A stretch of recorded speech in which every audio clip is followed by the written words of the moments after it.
السلام علیکم ناظرین، میں محمد اسلم حسین سیاست کی عالمی خبروں میں آپ سب کا استقبال کرتا ہوں۔ امریکی محکمہ دفاع پینٹاگون نے کہا ہے کہ وہ ایران سے تعلق رکھنے والے خطرات کے پیش نظر اسرائیل کی سلامتی کے لیے اپنے تعاون کو وسعت دینے کے لیے خطے میں اضافی جنگی طیارے اور بحری جہاز بھیجیں گے۔ امریکی محکمہ دفاع کی نائب ترجمان سیبرینا سنگھ نے اعلان کیا کہ وزیر لائیڈ آسٹن نے ممکنہ ایرانی حملے کی صورت میں اسرائیل کو اضافی فوجی مدد بھیجنے کی ہدایت جاری کی ہے۔ اس کے مطابق پینٹاگون خطے میں امریکی فوج موجودگی کو تازہ صورتحال کے مطابق ازسر منظم کرے گا تاکہ ایران کے خطرات کے خلاف اسرائیل کی سلامتی کو بڑھایا جا سکے۔ اس تناظر میں وزیر آسٹن نے اسرائیل کی علاقائی سلامتی کو یقینی بنانے میں شامل امریکی فوجی عناصر کی تعداد بڑھانے اور خطے میں اضافی جنگی طیارے اور جنگی جہاز بھیجنے کی ہدایت دی ہے۔ امریکہ اس وقت خطے میں خدمات ادا کرنے والا USS زویلٹ طیارہ بردار بحری جہاز کی جگہ USS ابراہم لنکن طیارہ بردار بحری جہاز بھیجے گا۔ پینٹاگون خطے میں بیلسٹک میزائل دفاعی صلاحیت کے ساتھ اضافی کروز اور ڈسٹرائر بھی بھیجے گا اور زمینی بیلسٹک میزائل کی دفاعی صلاحیتوں میں بھی اضافہ کرے گا۔ امریکہ میں پینٹاگون کے ترجمان نے کہا ہے کہ امریکہ شمالی کوریا کے ایک جوہری تجربہ کرنے کے امکان کی نگرانی جاری رکھے گا۔ ان خدشات کے درمیان پیانگ یانگ نومبر میں ہونے والے امریکی صدارتی انتخابات کے ارد گرد اشتعال انگیز کارروائیوں میں ملوث ہو سکتا ہے۔ پینٹاگون کی ڈپٹی پریس سیکرٹری سیبرینا سنگھ نے یہ ریمارکس آج جنوبی کوریا کے وزیر دفاع شان وون سک کے بلومبرگ کے ساتھ ایک حالیہ انٹرویو میں کہنے کے بعد کہی کہ جنوبی کوریا شمالی کوریا کی جانب سے امریکی عام انتخابات سے پہلے یا بعد میں جوہری تجربے کے امکان کو رد نہیں کر رہا ہے۔ یونیہیپ نیوز ایجنسی نے یہ اطلاع دی ہے۔ یہ ایک ایسی چیز ہے جس کی ہم نگرانی کرتے رہیں گے اور ایسی چیز جس پر ہم نے ROK اور جاپانی اتحادیوں کے ساتھ ہمیشہ کام کریں گے اور اس پر ہم آہنگی برقرار رکھیں گے۔ انہوں نے جنوبی کوریا کے سرکاری نام جمہوریہ کوریا کا حوالہ دیتے ہوئے کہا۔ انہوں نے مزید کہا کہ لیکن اس طرح کے کسی بھی ٹیسٹ سے خطے میں ناقابل یقین حد تک عدم استحکام پیدا ہو رہا ہے اور ہم نگرانی جاری رکھیں گے۔ ایک باخبر مصری ذرائع نے سنہوا نیوز ایجنسی کو بتایا کہ ایک اسرائیلی سیکورٹی وفد آج ہفتے کے روز غزہ جنگ بندی مذاکرات کو دوبارہ شروع کرنے کے لیے قاہرہ پہنچا ہے۔ ذرائع نے بتایا کہ اسرائیلی وفد جس میں اسرائیلی سیکورٹی ایجنسی اور اسرائیلی خفیہ ادارے موساد کے سربراہ بھی شامل ہیں، قاہرہ پہنچ چکے ہیں اور مصری فریق سے بات چیت شروع کر دی ہے۔ ذرائع کے مطابق بات چیت میں غزہ میں جنگ بندی، مصر اور غزہ کے درمیان فلیڈلفی کوریڈور کی صورتحال اور رافع بارڈر کراسنگ بند کرنے پر توجہ مرکوز کی گئی ہے۔ ایرانی دارالحکومت تہران میں حماس کے سیاسی بیورو کے سربراہ اسماعیل ہنیہ کے قتل کے بعد مصر کا دورہ کرنے والا یہ پہلا اسرائیلی وفد ہے۔ حماس نے اسرائیل پر قتل کا الزام عائد کیا ہے۔ سنہوا نیوز ایجنسی کے مطابق اکتوبر 2023 میں غزہ کا تنازع شروع ہونے کے بعد سے مصر اور امریکہ اور قطر کے ثالثوں کے ساتھ اسرائیل اور حماس کے درمیان جنگ بندی کے معاہدے کے لیے کام کر رہا ہے۔ اسرائیل، قطر، مصر اور امریکہ کے سینئر حکام کے درمیان جنگ بندی کے مذاکرات کا تازہ ترین دور روم میں شروع ہونے کے کئی گھنٹے بعد گزشتہ ہفتے کے آخر میں ملتوی کر دیا گیا، جس میں کوئی واضح پیش رفت نہیں ہوئی ہے۔ ایران نے حماس رہنما اسماعیل ہنیہ کی شہادت کے بعد متعدد فوجی اور انٹیلیجنس افسروں کو گرفتار کر لیا ہے۔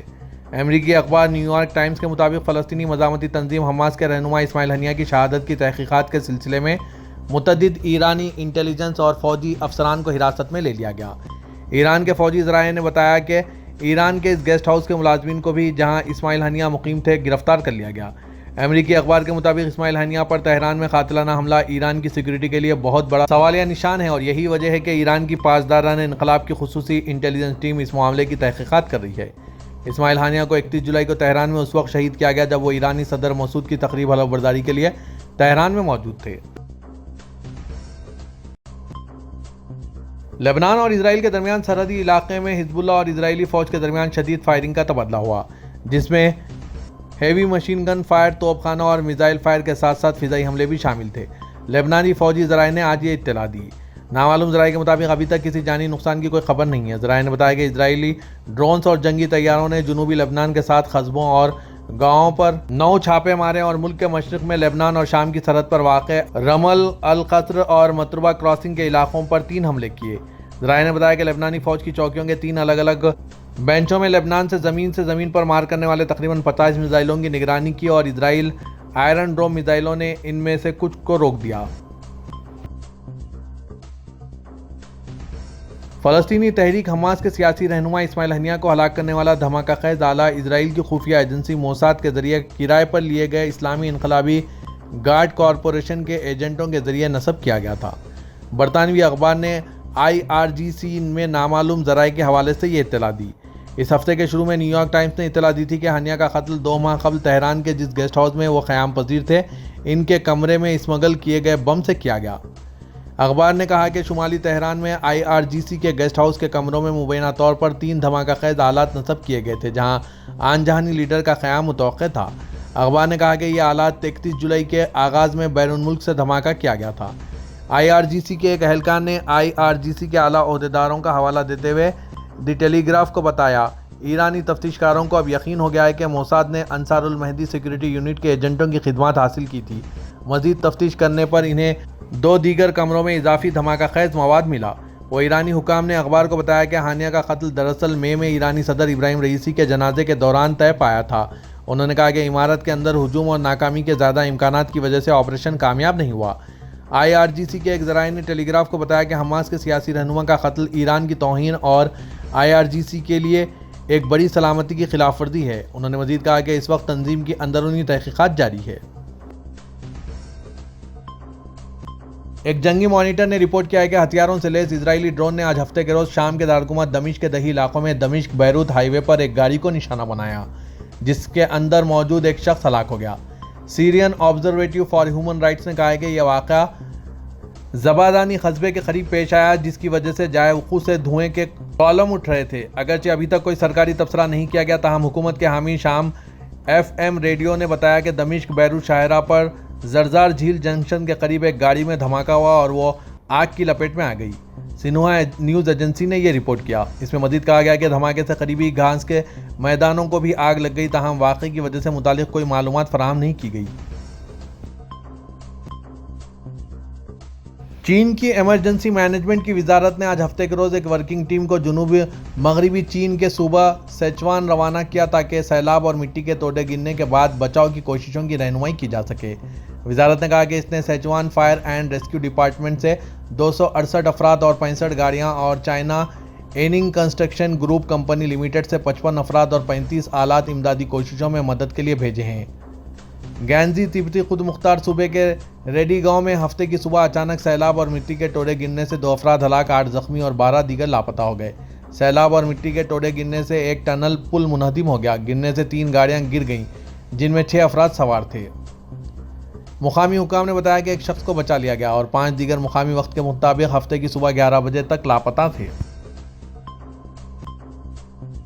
سعودی عرب کے محکمہ احوال مدنیہ نے کہا ہے کہ ریاض، نجران اور جدہ میں 4 افراد کو سعودی شہریت دینے کے شاہی احکامات اور وزارتی فیصلے جاری کیے گئے۔ اخبار 24 نے ام القریٰ میں شائع ہوئے سرکاری گزٹ کے حوالے سے بتایا، ریاض میں ایمان جاسم محمد اسد کو سعودی شہریت دینے کا شاہی حکم جاری کیا گیا۔ نجران میں فضل عوض صالح دغاری کی بیٹیوں دیانہ اور شروق کو قانون شہریت کے آرٹیکل 14 کے تحت سعودی شہریت دینے کا وزارتی فیصلہ جاری ہوا۔ محکمہ احوال مدنیہ نے بتایا کہ جدہ میں معان مروان عبدو شاہین کو سعودی شہریت دینے کے حوالے سے شاہی فرمان جاری کیا گیا۔ واضح ہے کہ شہریت قانون کے مطابق وزیر اعظم کسی کو بھی سعودی شہریت دینے کے احکامات صادر کرتے ہیں۔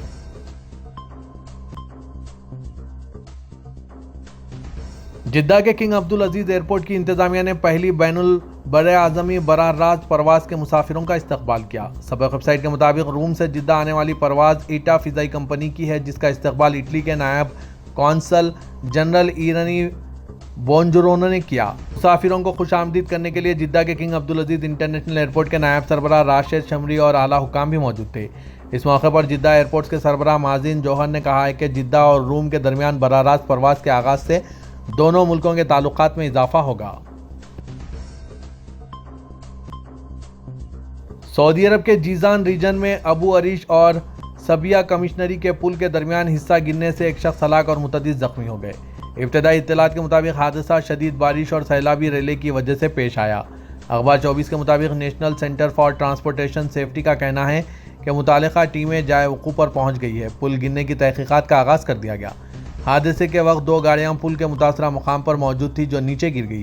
ایک شخص موقع پر ہی ہلاک ہو گیا جبکہ دیگر زخمیوں کو ہلال احمر اور دیگر امدادی یونٹس کی ٹیموں نے جائے وقوع پر ابتدائی طبی امداد فراہم کرتے ہوئے اسپتال منتقل کیا۔ سعودی وزارت کھیل نے کہا ہے کہ ورلڈ ریلی چیمپئن شپ کا حتمی مقابلہ 27 سے 30 نومبر 2025 تک سعودی عرب میں ہوگا۔ سبق ویب سائٹ کے مطابق سعودی عرب نے ورلڈ ریلی چیمپئن شپ کی 10 سال کے لیے میزبانی کا معاہدہ کر رکھا ہے۔ انتظامیہ نے کہا ہے کہ ورلڈ ریلی چیمپئن شپ کا آغاز 23 جنوری 2025 میں مونٹو کارلو سے ہوگا۔ دوسرا مرحلہ افریقہ میں، پھر ایشیا میں، پھر یورپ میں اور اس کے بعد امریکہ سے ہوتا ہوا حتمی مقابلہ سعودی عرب میں ہوگا۔ انتظامیہ نے کہا ہے کہ سعودی عرب میں ہونے والا حتمی راؤنڈ مختلف جغرافیائی ماحول میں کیا جائے گا۔ حماس کے رہنما اسماعیل ہنیہ کی شہادت پر ترکیہ کے صدر نے گزشتہ روز قومی یوم سوگ کا اعلان کرتے ہوئے ملک بھر میں اور بیرون ملک میں اپنے سفارتی مشن پر پرچم نصف حد تک نیچے کرنے کا حکم جاری کیا۔ بین الاقوامی خبررساں ادارے کی رپورٹ کے مطابق ترکیہ کے حکام کی جانب سے ملنے والے اس حکم کے بعد جہاں ترکیہ اور دنیا بھر میں ترک سفارت خانوں میں ترکیہ کا سرخ جھنڈا نیچے کیا گیا، وہیں اسرائیل میں موجود ترکیہ کے سفارت خانے پر لہرانے والا ترکیہ کا قومی پرچم بھی نیچے کر دیا گیا تھا۔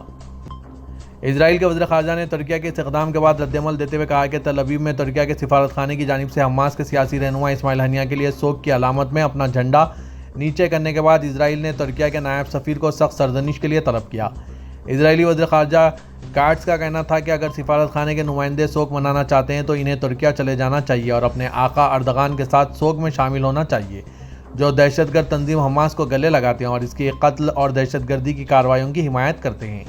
اس حوالے سے social media platform X پر اسرائیلی وزیر خارجہ نے ایک ٹویٹ بھی کیا، جس کے جواب میں ترکی وزارت خارجہ کے ترجمان کا کہنا تھا کہ اسرائیل مذاکرات کاروں کو ہلاک کر کے اور سفارتکاروں کو دھمکیاں دے کر امن حاصل نہیں کر سکے گا۔